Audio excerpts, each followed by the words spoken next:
I got one more. I'll wait 2 minutes. 2 minutes.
Okay, we'll go ahead and get started. Welcome. This is a panel on teaching the tradition, the perils, and opportunities of a looser canon. This panel is sponsored by Golden Thread Academic, who is a publisher of instructional materials and curricula dedicated to reinstating educational standards worthy of and demanded by our national and civilizational traditions.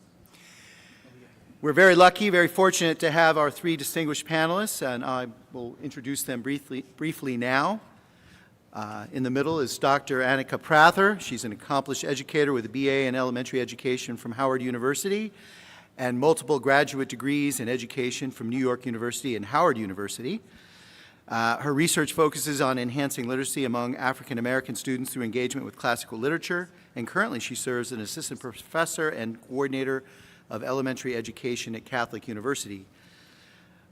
Jessica Wooten? Nope. Try again. Redo. Hooten. Hooten Wilson, yep. Hooten Wilson. I am really challenging you, yes. Thank you. You're welcome. Thank you. Jessica Hooten Wilson is the Fletcher Jones Chair of Great Books at Pepperdine University. Her book, Giving the Devil His Due, Flannery O'Connor and the Brothers Karamazov received the 2018 Christianity Today Book of the Year in Arts and Culture. And The Scandal of Holiness received a 2022 Award of Merit. And lastly, Mark Bauerlein is a contributing editor at First Things and professor emeritus at Emory University, where he taught after earning his PhD in English. He's written many books, but of course two of my favorite titles, The Dumbest Generation, How the Digital Age Stupefies Young Americans, followed by its sequel, The Dumbest Generation Grows Up. From stupefied youth to dangerous adults. Mark offered me the only useful advice I've ever received at a graduation ceremony, which was to buy a pen, a fountain pen, and a pad of paper or a notebook with which to write observations. So I thank you, Mark, for that wonderful piece of advice. So today we're going to talk about the curriculum, which is always a real touchy topic. I've been in a number of these conversations over the years. My name is Michael Fink. I'm a teacher at Lincoln Prep Academy, and I taught at Veritas Academy from Great Hearts Academies for almost 20 years. And we've had these conversations, and they can get quite heated. I'm going to start, if I may, by throwing a grenade into this cannon. Okay. Is it useful or not to use the word canon in describing the classical curriculum? I'd like to start maybe with that question. Is it useful to consider these books in this canonical way? I remember Alan Bloom wrote about this a long, long time ago, and he said something about how he thought the term was not helpful because it made it sound as if the book's authority was established somehow externally as maybe as some sort of power move. So what do you think about, is it useful to use that word canon in describing the classical curriculum? I guess I would prefer the term syllabus. You know, what are you going to, because it's a little more practical. What goes on the syllabus in your course? What do you want to put together? And canon does have, I mean, I'm a traditionalist about things, but canon, there's something too, it's too serious, it's too heavy, it's somehow, I don't know, but I prefer to just be a little more concrete, practical about things in terms of what are we teaching. I think it depends on the group you're bringing this education to. With the population that I work with, I have to be very specific because, as Dorothy Sayers, I'm repairing some ruins, and I have to be able to explain why I'm using certain curricula, what's the philosophy behind it, because I'm going through this process of bringing Western literature to a predominantly African American community. So when I do say canon, but I have to explain it, I have to explain it to everybody. I have to explain it to parents, the teachers I hire, just my community in general, so they won't throw stones at me. And I'm being kind of funny, but so when I think of canon, I always go by Mortimer Adler's formula, because that's the one that makes the most sense to everyone. It takes it out of just a certain group of people chose these books. Right. Instead, I can say, well, a bunch of professors got together, did about 40,000 hours of research to say these sets of books are talking to one another and are engaged in conversation, and they're connecting to certain themes, and now I want to teach you how to participate in that, so this is why we're studying this.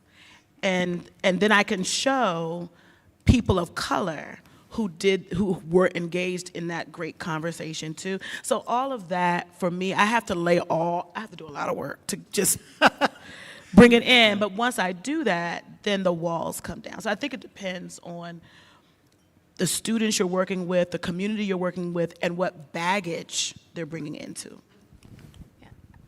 I don't know if this is the coward's way out, but I usually add the adjective dynamic canon.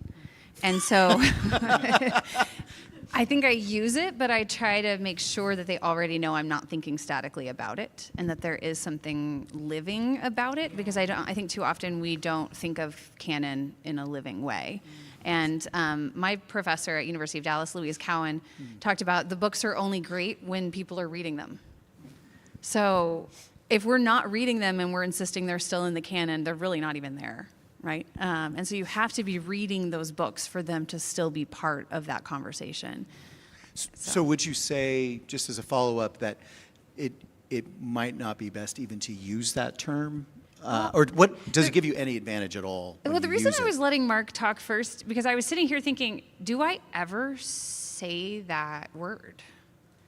Just on a regular basis, you know, when you're talking to students and when I'm talking to donors and when I'm talking to administrators, I don't ever say what I do is teaching a canon.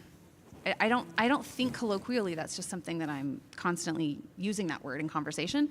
When people are like, oh, you're the professor of great books, what's a great book? Like, that's the immediate question. So nobody assumes the canon even when they're talking to me. Their first thought is like, okay, what is a great book? Right? They don't have the canon even in their imagination for me to debate with, usually. No, I don't say great books, because then it's like, well, who says they're great? It's my title.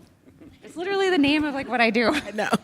No, I'm saying, so that's the population, you know what I mean? Like, so I can't say, so when I say the word canon, then I can say, hey, here's a canon. This canon is going to teach us about a culture and a way of life that is part of where you happen to live. And you to thrive here, you got to understand this body of knowledge. But it's not better or greater than the African American canon, or the Eastern canon. So when I use the word canon, I can talk about it in a more comparative, equitable way. As people groups have canons. Sometimes we act like to say the word canon is a sin. And it's not. It is absolutely okay for people groups to have a canon. And actually all people groups do have a canon, a collection of work that they've brought together to explain who they are. I don't think, can I talk to her? Yeah. Or no? Yeah, Is no, that that's cool? Okay. this is a conversation. like, cut you No, out no, of the no, no, conversation. not at all. Okay. No. But, so I think out loud, and so I really love being wrong, because if I try something out and it doesn't work, I want to know that it doesn't work. So I'm really testing the veracity of what I'm going to say before I say it. But when I think of that conversation and people have this shared cultural knowledge and shared cultural memory, I'm just not sure it matches the experience of 21st century Gen Z students right now. I mean, they don't even watch the same things. So it's not like even going back to, 1960s, absolutely everyone watched I Love Lucy. They had a shared cultural pop culture that they could even point to, right? And so watch Good Times. Well, I didn't watch either, so... and I'm still probably way out of it because I don't watch TV, period. But I was trying to think like... Sanford and Son. There's multiple ways I'm not cool in this conversation. But I just think there isn't really that shared cultural piece anymore.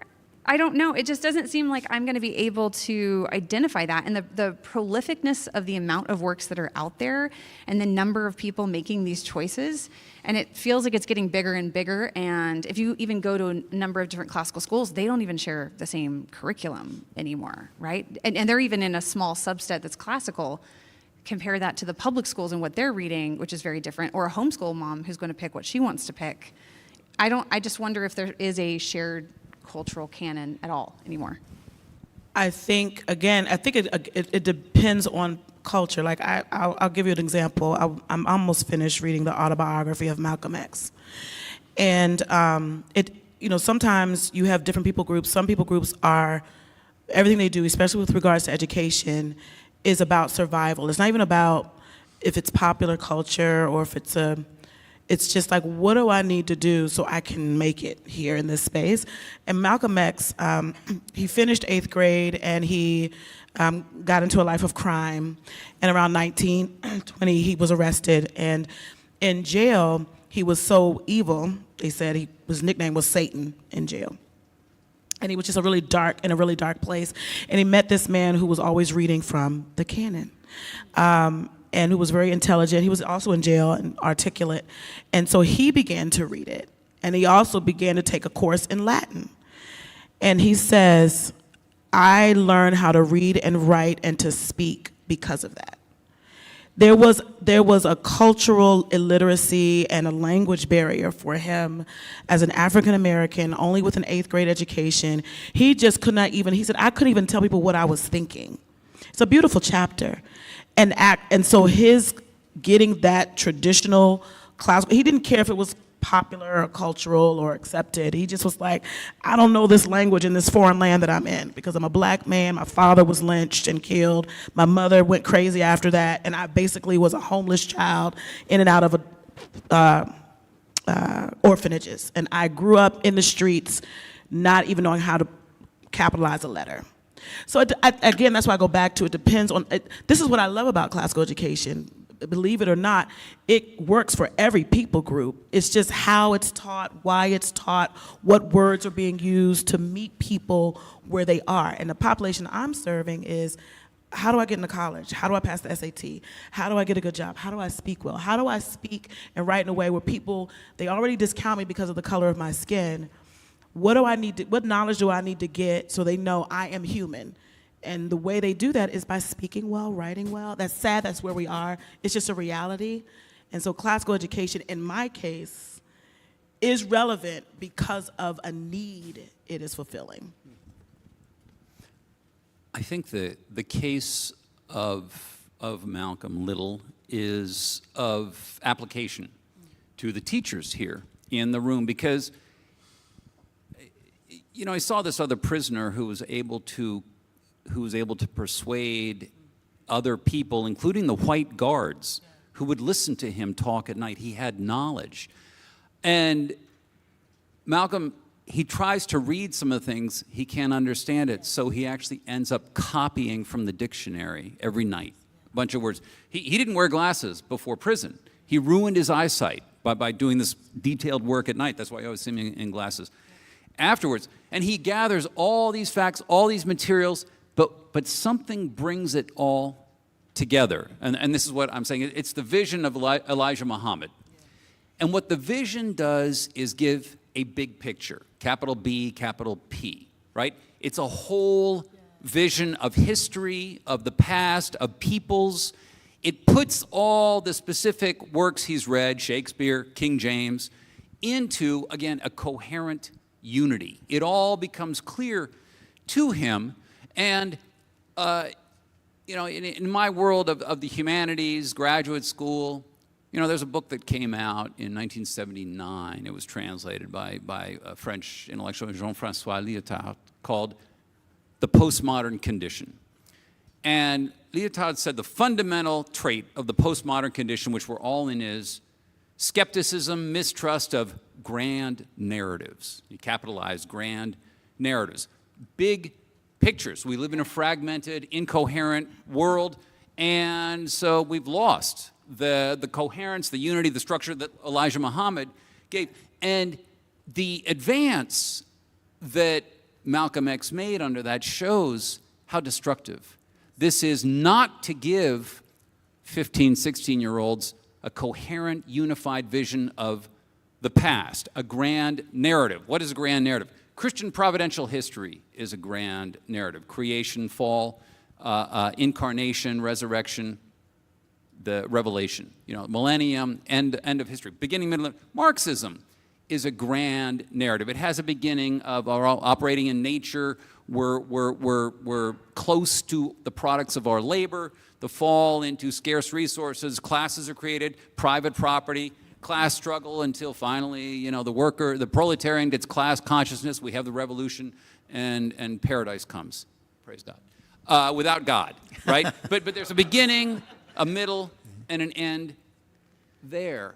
And it explains one of the reasons why young people, many of them, are drawn back to the left, to the socialism, communist vision, because it gives them meaning in the world. So in terms of canon, I'm thinking, I want a core, right, in your work. I mean, tighten or loosen, I want a vice, a tight core.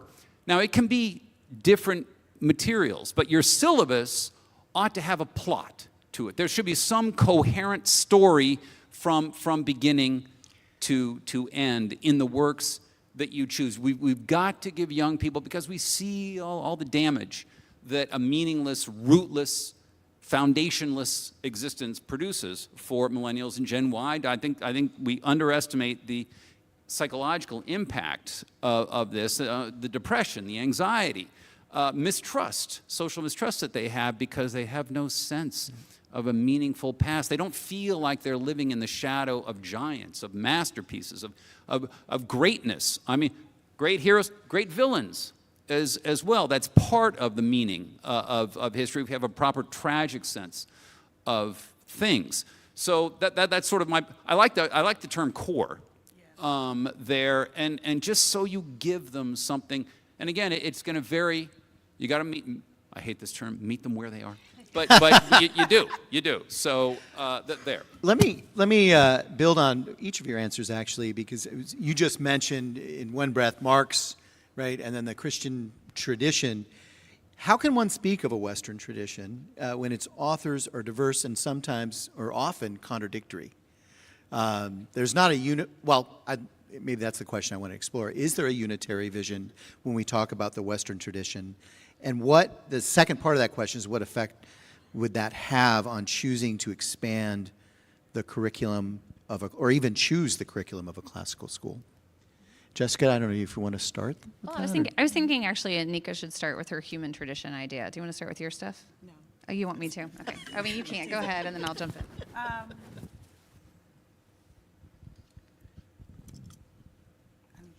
Okay. Okay, you need me to talk and respond. Okay, so what we do at Pepperdine, which is the grand narrative, this is exactly so students actually have this cohesive story they're entering into. We don't call it the Great Books of Western Civilization. We actually the reason we use the phrase Great Books is because we're looking for the best that has been thought and said throughout time, and we want students to learn to submit to wisdom, to be invited into a story that doesn't begin with them, but began before them and ends after them, and continues, right, that they get to participate in. So that's really important to the way that we teach it. So we look at the ancient world and we think about it in terms of the Mediterranean. So we're talking about Hebrew, Roman, Greek, right? We're inviting those things into conversation rather than holistically just calling it or describing it in Western, which can have kind of these unfortunate triggers where we are in culture. Because I think that if you're still doing the thing and you're doing it well, you can avoid some of the triggers and still do the thing, right? And so we are very much doing the thing. We are showing people the Old Testament in conversation with Homer and in conversation with the Aeneid, and then they're invited into the Middle Ages. And of course, that is primarily Western after the first 1,000 years of the church history, which is Mediterranean, and then it just moves on into Dante and Shakespeare, and then by the middle we get into the modern version of the story, and again we mostly are sticking to that historical trajectory as we go through all the way up to professors get to end on either Flannery O'Connor, which is what I choose, or you can end with T.S. Eliot or Toni Morrison, or people get to choose their last great work. What's the last work that is part of this new conversation going forward? Back to your thoughts when you mentioned the human tradition. What I love about this core, which I think of like a cornerstone, a foundation, is that if you just read it, you will find so many different narratives from different people groups within it. Like you don't even have to, sometimes people will say to me, we need to expand it, that we need to add, there's no women in there, there's no black people in there, there's no Asians, but instead of we have to be careful with just saying, well, that's not the only place that has wisdom, let's put this person in there. If you have this process of, well, let's follow the conversation, and you will find diverse voices already happening in the conversation, right? So you will look at Augustine, which we all know is a part of this tradition, but he was from North Africa. Now, I'm not saying he was black, so I know he was not, blackity black, but we know, but we know he was a man of color. He was a part of that conversation, right? But we can also look at Pythagoras, who says, what I learned, I studied under the Egyptians for 20-something years, and that was before Alexander the Great even got to Egypt, which at that time would not have been called Egypt. It's like either Kemet or Mizraim. But within the tradition, there are mentionings of other people groups. That's the first thing. Then also part of that tradition, you can find from Japan to India to even the native people, you can find stories of those who connected to this core. And I want to expand on that a little bit, then I'm going to be quiet.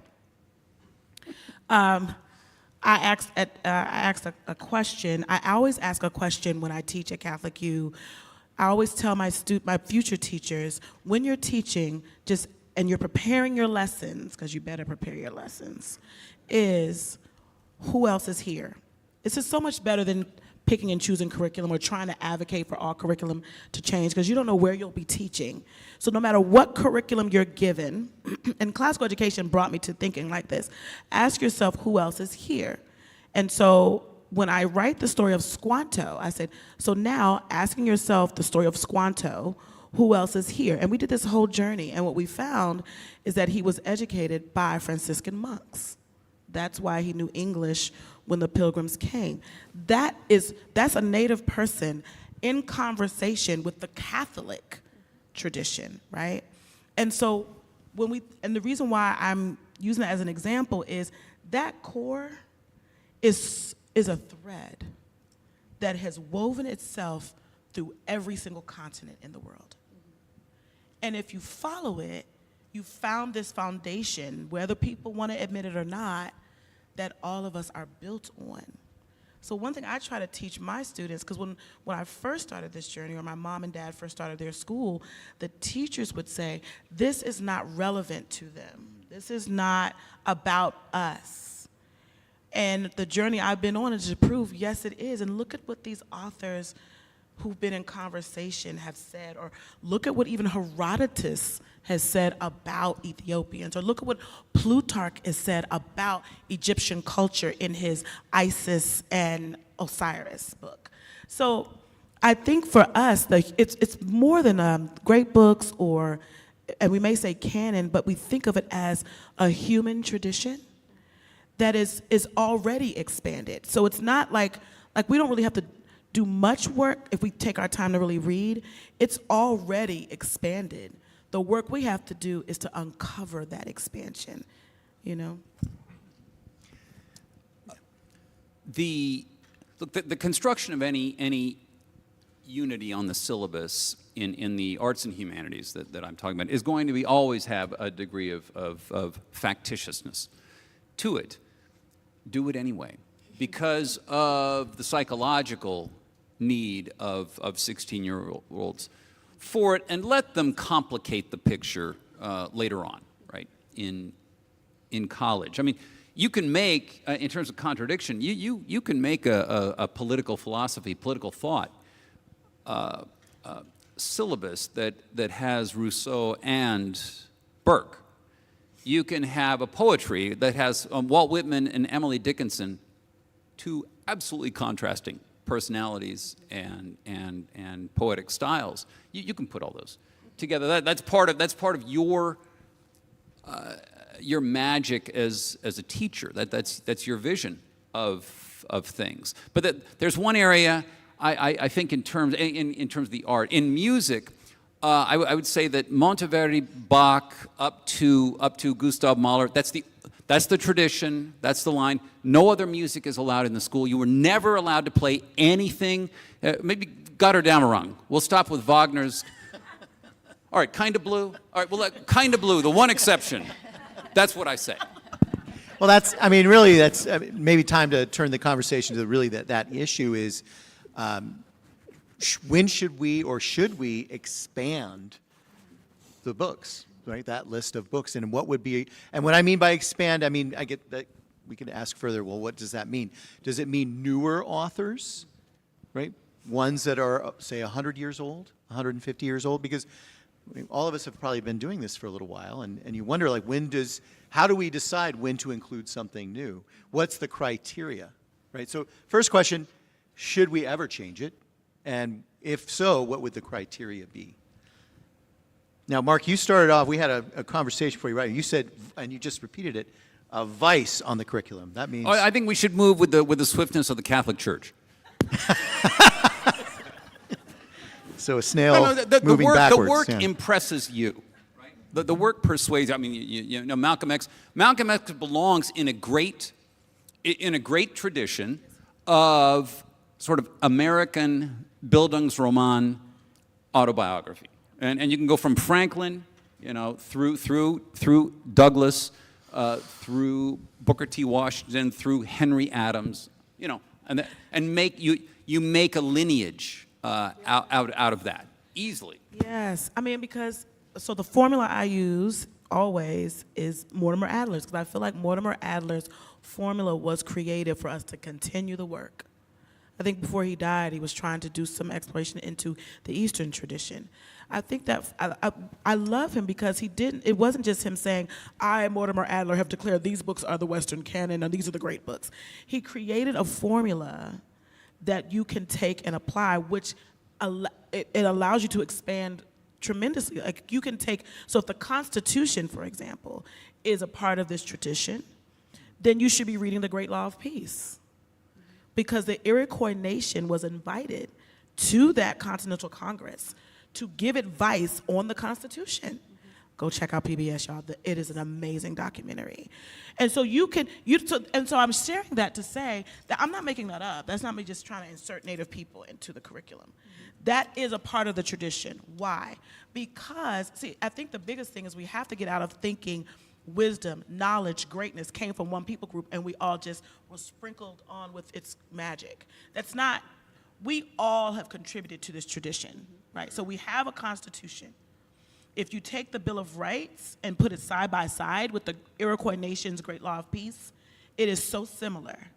And and Ben Franklin is the one who discovered this. He invited them to come like this.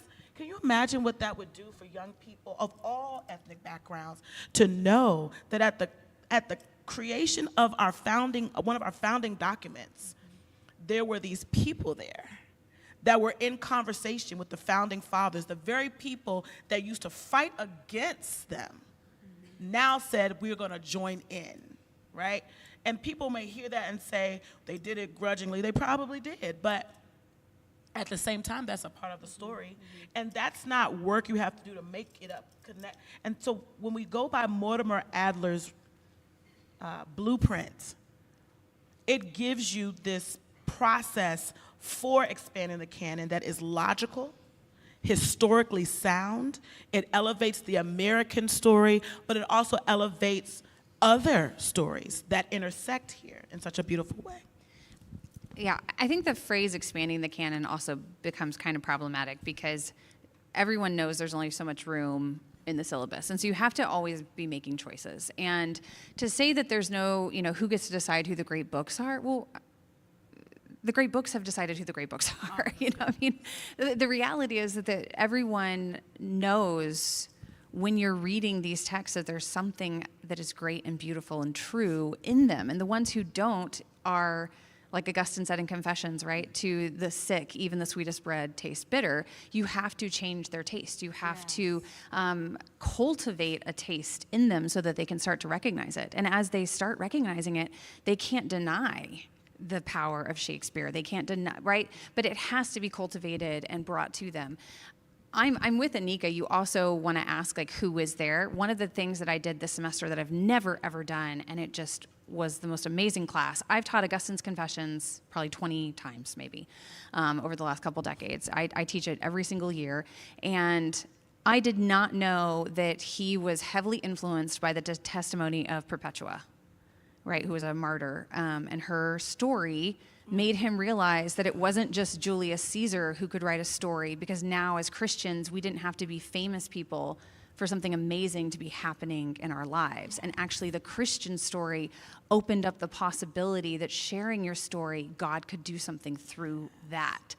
That is amazing. And it took one class period to teach Perpetua, and then the conversation on Confessions changed from all the years I've been teaching it. So I think there is something to not necessarily expanding the canon, but just always being open to how we're teaching some of these great books, how we're being ready to be humble, to see what's there, to learn from it ourselves, to be ready to engage in it in new ways, to be able to ask questions maybe that we ourselves can't even answer.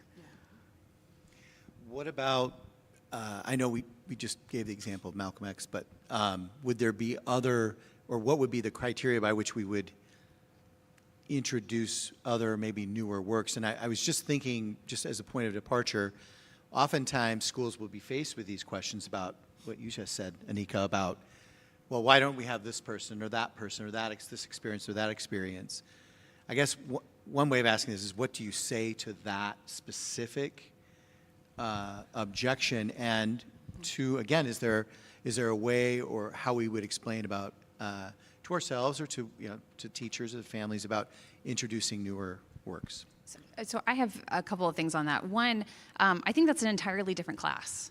I think contemporary writers is just an entirely different class than great book seminars. And right now, if we're going to give young people the ability to constantly be ready for what's new, they have to be well-versed in what's old. I mean, it goes back to that cultivation of taste. I don't think that you can read Malcolm X's story as well as you could if you haven't read everything that came before it. So the reality of reading everything that came before then invites them to be able to judge and ascertain the good of the new things. So I'm regularly reading, I just read I Cheerfully Refuse, right? Came out last year. I'm regularly reading these other books, but I have a richer ability to engage with them because of the great books tradition. And when we're asking these questions about like, why don't you have any newer books? Well, because there's plenty of old you still haven't read. I mean, that's the reality, is there's so many old books, and only time is going to tell with some of the newer ones whether they are lasting and permanent.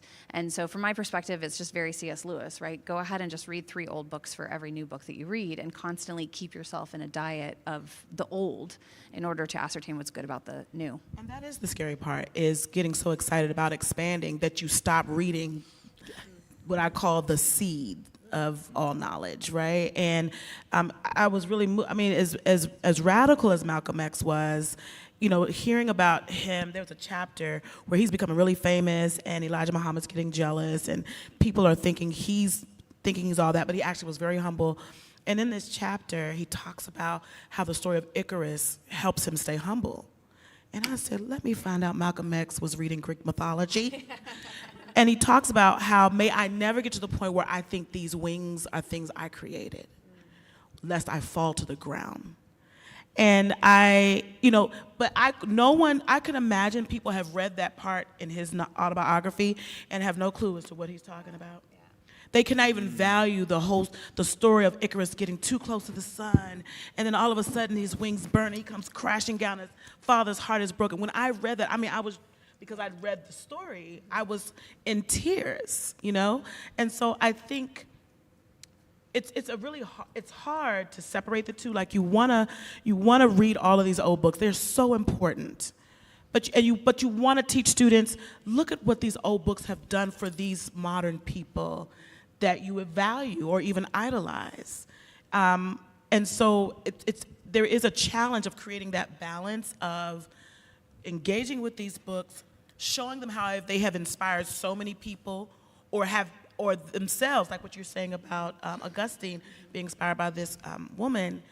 You know, we find that a lot of the books in the ancient classical tradition, like Sappho, for example, has inspired a lot of other literature. So it's always this song and dance of balancing, making sure we're studying this literature for what it is, as this seedbed of knowledge, but also being open to exploring how has this inspired others in the more modern age, and who inspired this person who wrote this, right? So if I'm reading Pythagoras, and he's saying, I studied for 21 years with the Egyptians, we gotta uncover that. Because if not, we're not teaching our children. The only way we can teach children that greatness and wisdom and virtue comes from all of us, because we're all imago Dei. We all have the wisdom of God in us. And skin color does not determine that, right? So when we uncover who else is inspiring these things, these writings, that also helps all students be more empathetic to other human beings. You know, Matthew Arnold talked about what he called touchstones. And these are great moments in the tradition, the legacy that people absorb into themselves, and it becomes part of their sensibility. It's their equipment for living.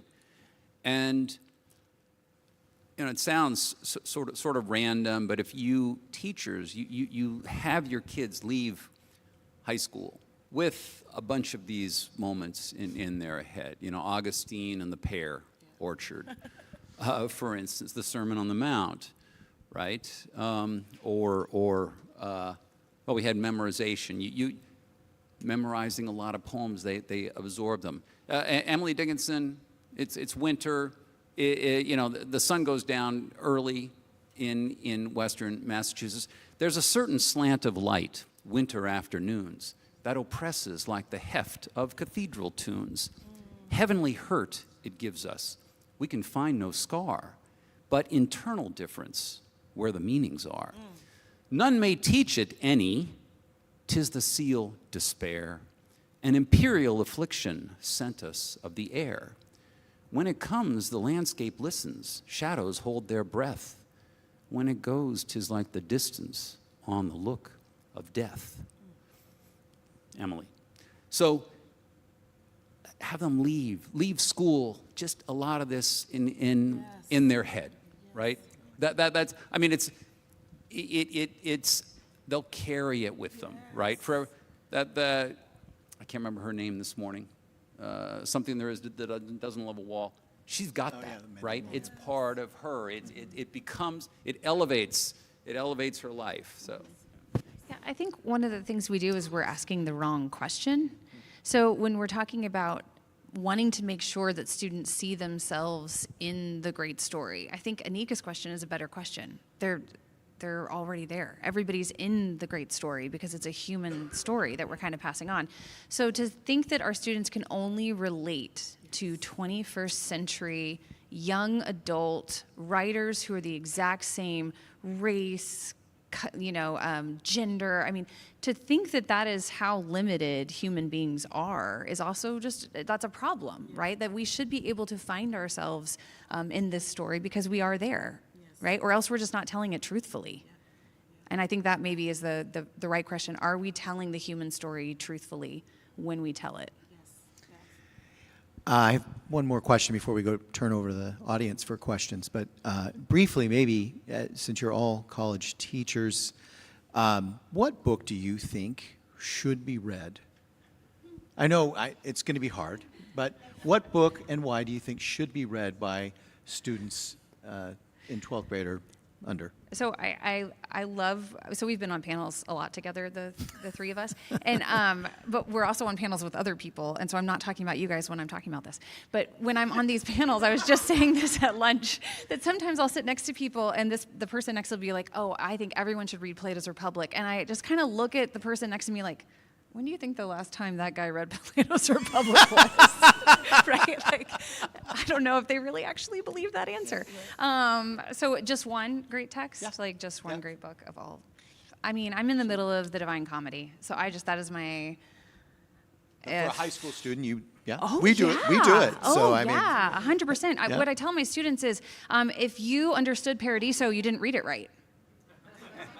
So yes, absolutely. I mean, if we're going to Come to Pepperdine. I mean, yeah, right. You have to be able to just read these things. I'm not expecting you to become a master Dantisti. I'm wanting you to taste something that's amazing, right? And to be floored, to be awed.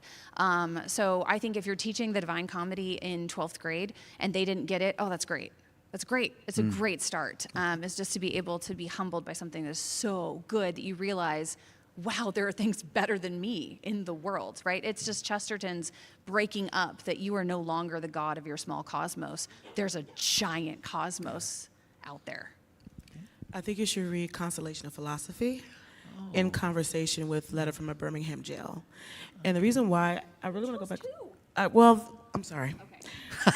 Okay. You said something that was so powerful. Like, I really was about to be like, I was at my father's church and say, amen, you better preach. Because Boethius' Constellation of Philosophy really touched me deeply because he carried philosophy with him. That's why she was able to visit him and wipe his tears and comfort him in such a dark time. And that birthed Constellation of Philosophy. And Martin Luther King, who had no paper, no pen, no library. As much as, before I even realized this, I used to think of Letter from a Birmingham Jail as him writing in a library, even though it says Letter from a Birmingham Jail. And that's because he cites so many works from the canon, but that was philosophy, lady philosophy visiting King in jail. Back to your point, we want these kids to read things that they will carry with them. This wisdom will carry them through so much darkness, right? We can't always be there to protect them. But there's a verse that I'm going to say, and then I'm going to secularize it for those who may not be religious. But it says, thy word have I hid in my heart that I might not sin against God, right? I read the Bible, I memorize it so that I can make right choices. So if we secularize that and apply it to studying classically, we can say, these words of wisdom we will hide in our hearts that we might make right choices, that we might have the equipment to navigate the trials and triumphs of our life. Preach. So, that's right.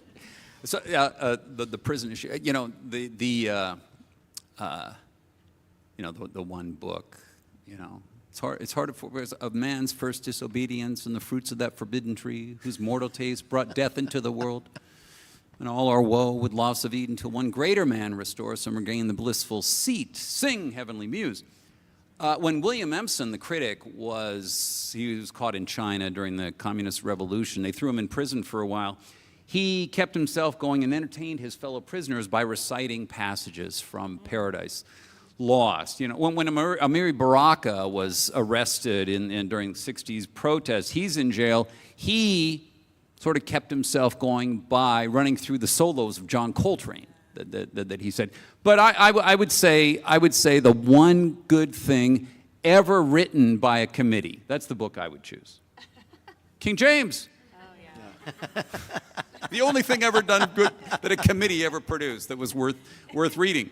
Or selections from the pertinent ones. King James, the American book. Thank you. All right, so I think there's a microphone here, and is there one? There's one for sure over here. So if anybody has a question, if you want to just line up there to ask the We panel. can't see your faces, so if you could just say who you are. No worries. Anthony Shuba, headmaster over at Archway Scottsdale. First, just want to say thank you. I'm a product of Pepperdine's Great Books Colloquium. I did not know Augustine existed until I went to college. It's one of the reasons why I'm a Great Hearts headmaster now, because it changed my life. And so just the things that you guys have been talking about in this panel has deeply resonated with me. I also got to attend Emory for a PhD in ancient history, and the way that ancient history was taught was so very aligned with what Dr. Prather was talking about, with the interconnectedness of the ancient Mediterranean, and that the classics are actually inherently diverse, and to say that we need to expand them in order to see students reflected in them is, as Dr. Wilson was saying, asking the wrong question. And so my question is this: one of the ways that I've found the classics to be inherently diverse is to be able to take that historical approach to reading the literature. The fact that these literary works do not stand outside of time but are within their own times. They have withstood the test of time and are in fact timeless and can speak to us today, but they can do so because they were so well ensconced within the tradition that they were a part of. There are two schools of thought, I think, for teaching great books. One is that we focus on the literature only. There's no historical context at all. We speak about the books and have the ideas and almost fear that if we historicize it, then we somehow contain it to a moment in time and deny its legitimacy and application to our own. And then, of course, there's the other school that says there needs to be text with context brought together. Can you speak about that controversy and which side you would ascribe to?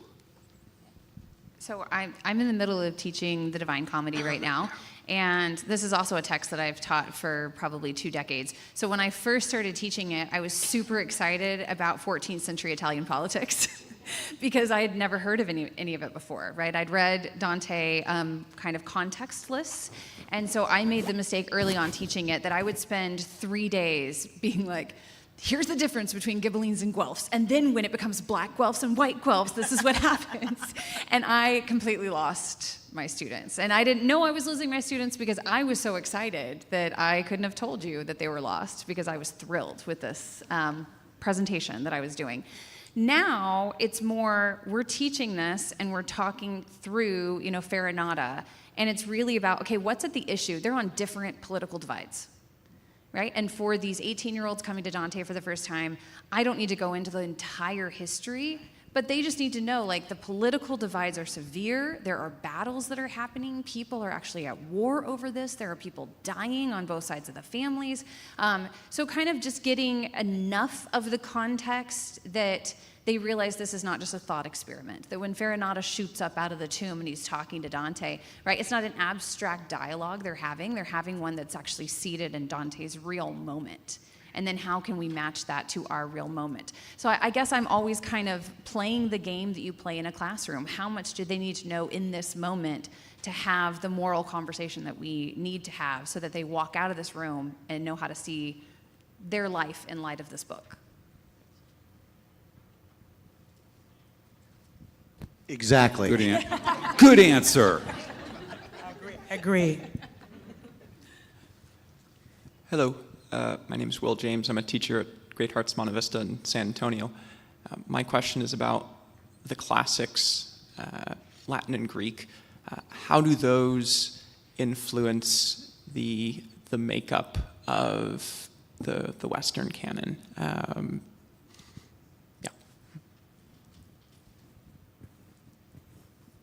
I mean, I just did awesome, so it's your turn. I'm trying to make sure I understand. Well, there's two things. I hope I'm understanding your question. So I'm going to answer it and just let me know. There's two parts to studying Latin and Greek. There's the part of just learning the language, just learning it, learning how it's a part of American language, learning Latin roots, learning how it gave birth to our modern way of writing and English grammar. So learning Latin for that on its own is essential. But I think the second part is reading things in Latin, reading these ancient texts in their language, which I'm just going to give a shout out to Diana, who's one of the founders of Washington Latin Public Charter School. Hey, fam. But she came and I think a couple of years or so taught Latin at my school. And one of the things she did, which was what really opened my eyes to this, is beyond just teaching Latin, she taught them how to read it, to just enjoy literature in that language. So I think that's where it fits in. I think it is important, great or small, to include reading things in Latin or in Greek, in addition to just learning the language. So that's how I see it fitting. Maybe just a follow-up or clarification, I suppose. So like this morning we heard from Sir Jonathan Bate, right, about very much the classical influence on Shakespeare, right? And so, hearing that, it makes sense how Shakespeare comes into the Western canon, right? So I guess I'm wondering, as we progress through time, and I guess we consider what books make up the canon. I'm wondering about the influence of those languages, namely Latin and Greek, on the classical canon. Do they still have the same influence? Is that influence diminishing? I think so it's basically 1/4 of what we do. So it's foundational, but there's a lot of other pieces of the conversation. So we do classical and classics, right? So when we think of classical education, we're doing both in tandem with one another.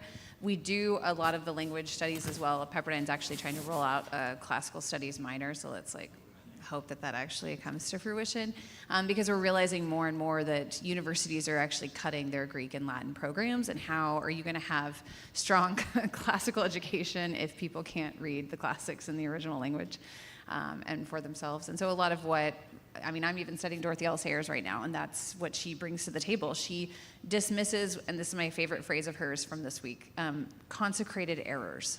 She is able to get rid of the consecrated errors in our culture because she reads the original language and can show that, actually we've just passed down wrong understandings of a lot of these classics by not reading them in the original. But I think his question too is connected to when you're reading Shakespeare, that's not in Latin. So when you're branching outside of the ancient world, where does Greek and Latin fit? I think it goes back to, it's not so much that Greek and Latin helps you appreciate Shakespeare, but it's understanding that Shakespeare is part of that, the fruit of Greek and Latin, that foundation. It's just understanding foundation. And one thing Dorothy Sayers does talk about is we have to give students, the grammar of all knowledge, which is the building blocks. So Latin and Greek is part of those building blocks of our language, of our literacy. I think the Latin component is one of the draws for classical education. I think it's one of the reasons why a lot of parents are pushing for it. It's sort of the sign of what? The sign of rigor, the sign of respect, that they're not seeing in the public schools. I think the Latin is a very significant marker for you and your appeal. Thank you. Hi. Just to be totally honest, I've asked this question to another panel, but it's been bothering me, so I wanted to hear your perspective on it. You mentioned Lyotard and the idea of erasing master narratives, and I'm thinking of like Derrida, postmodern theorists, whose their job is essentially deconstruction. When we look at the Western canon, it seems like we start with the Platonic tradition, we go through the Judeo-Christian tradition, and it seems like when we get to senior year, whether in high school or college, we end on Nietzsche, Marx, Camus, Sartre, and they seem to be aggressively trying to dismantle that tradition, and oftentimes what bothers me is that that's kind of where we leave the students before they go out into the world. So I'm just wondering how you incorporate those voices into a canon that's supposed to be having a conversation with one another. Yeah, maybe you should end with Brothers Karamazov. That's my. I think there's an important thing to remember about a lot of these iconoclastic French thinkers, intellectuals, or German, Marcuse, including that. If you look at Marcuse's teaching, Foucault's syllabi, you look at the syllabi, it is, when he's teaching in class, it is the most traditional, expected, ordinary. I mean, it's the ancients, it is Renaissance thinkers, it's the Enlightenment figures. Derrida went through a classical education. He gave an interview in 1990 in a composition journal, of all places, and they asked him about deconstruction, dismantling the Western tradition, and Derrida said, if deconstruction means getting rid of the classics, I'm against it. So that's a direct quote. They got a formation in the classics, and it was assumed. Marcuse had these radical students. There's a famous encounter he had in one of the small colleges in New York, in Long Island, and they said, why don't we forget all this whole curriculum stuff? Let's get out in the streets and march. And he said, if you do not master the tradition first, you have no call to claim being a revolutionary. Okay? In other words, he's actually said, you're going to end up being a reactionary without knowing it. That was his position. He wanted revolution, but you got to read Marx, which means you got to read Hegel as well. Foucault's and Derrida's teacher was the most renowned Hegel scholar in France, a man named Jean Hippolyte. And, they're dedicated to education in the tradition. Again, let's do the debunk later on. That was the assumption. The idea of teaching that stuff in a freshman comp class, they would have found appalling. So there's a little bit of a confusion with the European assumption. I think Europe's probably changing as well at this point, the loss of that classical formation. But could I ask all the three of you that, my inclination would be that work might not be appropriate for students generally in the 12th grade. I would say, I would include Nietzsche, I would include Heidegger. I'm sorry, I don't remember the other author that you mentioned, but I'm not sure that would be appropriate in a classical education. And maybe that would be one book I would say no. Teaching them, Derrida, Yeah. and Yeah. no, I agree. They wouldn't think that was appropriate at that age. You've got to do Kant. You've got to do Descartes. You have to do the ancients first. I mean, and you could probably do a separate seminar or symposium or something where they can explore a work that's later on, but after they have read the philosophers that led to that work, right? And I'm very new to this, so don't ask me questions I can't answer. But one of the things I'm looking at is just how these classic texts have influenced Black liberation. Oh, yeah. Because I'm really interested in that because it's a really kind of a petty reason why I'm interested in it. And it's because I'm tired of people saying it's not relevant to Black people. So I want to show them, that's not petty. I want to show them it really is. Look at how Angela Davis was influenced by Hegel. Look at how, right? And she literally left America and traveled this German philosopher all over Germany. And this is a Black Panther, or, I mean, even just looking at the Black Panther, there is so much ancient philosophy that influenced the Black Panther movement. And and I think that's the case for all movements, right? Gandhi was influenced by this tradition. So anytime a people group throughout history, more contemporary or modern, goes through this notion of, I want to be an activist, I want to fight for our liberation and equality. You can go to Brazil, where you're going to see Paulo Freire or Augusto Boal, who came up with theater of the oppressed. And not to go on and on, these are things I would not teach in a classical school. Don't worry, don't get nervous. These are not things I would even necessarily teach in a Christian school. But from a more academic point of view, it's dispelling the myth that these works are irrelevant to people. Right. And they're only for a certain group of people. Well, thank you very much, panel. This was great. Thank you very much. And audience, your questions, thank you. Have a good afternoon. Thank you.